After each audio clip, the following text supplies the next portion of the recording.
Hidup ini hanya satu kali, karena itu hidup kita harus berarti, harus bermakna. Kali ini saya ingin bercerita tentang orang-orang yang sudah menemukan makna, sudah memberikan arti dalam hidup mereka. Cerita seperti ini banyak, tapi saya mengambil 3 cerita yang mudah-mudahan ini memberikan inspirasi bagi Anda untuk juga melakukan hal baik dalam hidup Anda, agar hidup ini bermakna. Cerita pertama tentang Dea Valencia di Semarang. Dea ini adalah inisiator atau penggagas batik kultur. Batiknya unik, tapi yang lebih unik, lebih berarti, lebih bermakna, dan lebih punya cerita adalah di balik kegiatan usaha batik kultur. Karena Dea by design dengan sengaja mempekerjakan para penyandang disabilitas untuk memproduksi batik-batik kultur yang keren-keren itu. Kemudian ada Ratna Sutejo. Ratna juga sama, memang penggeraknya berbeda-beda. Dia waktu itu karena kedatangan seseorang yang disabilitas minta pekerjaan, dari situ muncul gagasan. Sementara Ratna Sutejo saat dia sakit, tidak berdaya, dia kemudian merasakan bagaimana orang-orang lain, para penyandang disabilitas yang juga tidak berdaya dan tidak mendapatkan uluran tangan. Dari situ Ratna tergerak hatinya, ya aku ingin membantu anak-anak penyandang disabilitas, tunarungu, ya, tunawicara. Nah, dia kemudian mengajarkan keterampilan-keterampilan yang akhirnya menciptakan produk-produk cindramata, produk-produk kreatif yang unik-unik. Saya termasuk yang sering mendapatkan apresiasi dari orang-orang yang mengundang saya sebagai pembicara. Karena tidak dibayar, maka mereka memberikan hasil karya dari anak-anak tunawicara ini yang bentuknya lucu-lucu, kreatif sekali. Dari sini saya melihat bahwa apa yang dilakukan Ratna selama sekian tahun itu memberikan makna dalam hidup dia. Dan satu lagi cerita tentang Carrie. Carrie ini waktu bertemu saya umur 17 tahun. Tapi sebelumnya dia sudah melakukan kegiatan pemberdayaan pada anak-anak tunagrahita juga, anak-anak Down syndrome.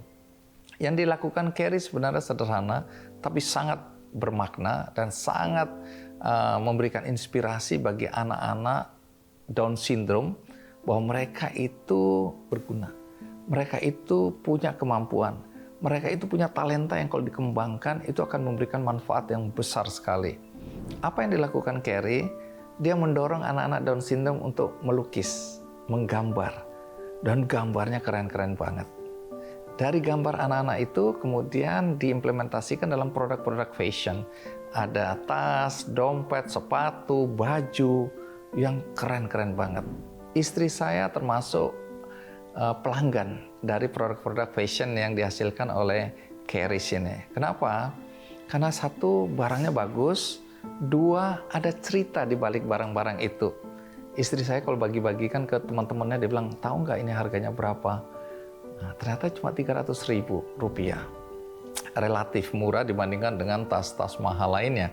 Tapi yang menarik adalah dia atau istri saya menceritakan di balik tas ini ada pemberdayaan pada anak-anak tunagrahita, pada anak-anak Down syndrome.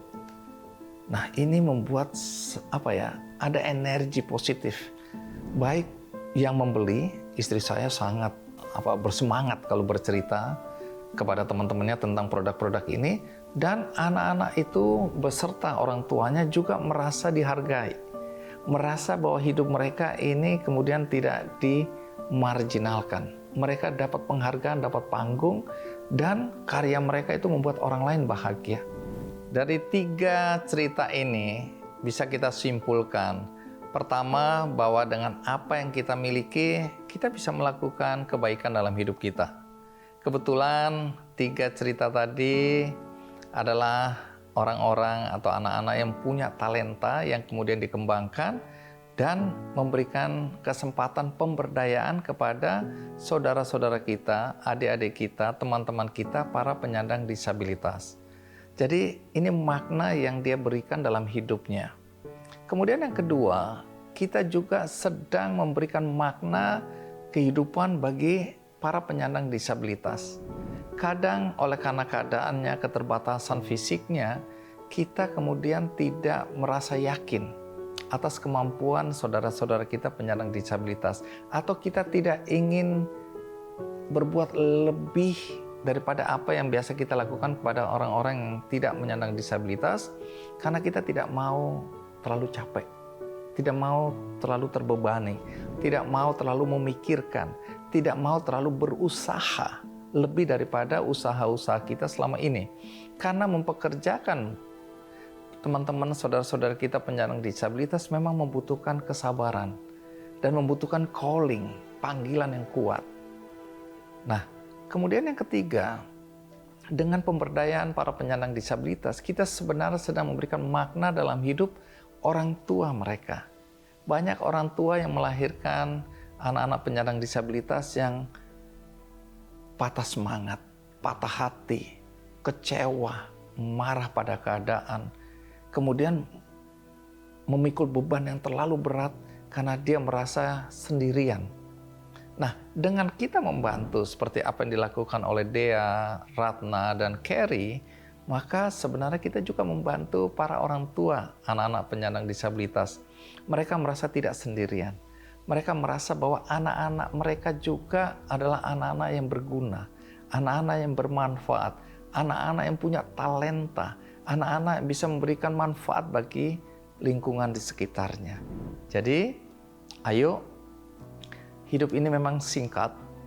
Mari kita mengisi hidup kita yang singkat ini dengan segala perbuatan baik, sehingga kita bisa memberikan manfaat, makna, baik bagi hidup kita sendiri, bagi para penyandang disabilitas, dan bagi keluarga dari anak-anak penyandang disabilitas.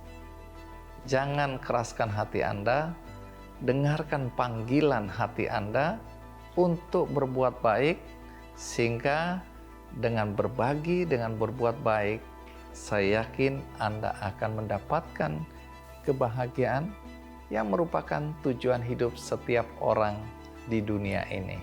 Ayo, jangan ragu-ragu, isi hidup kita dengan hal-hal yang baik, dengan hal-hal yang bermakna.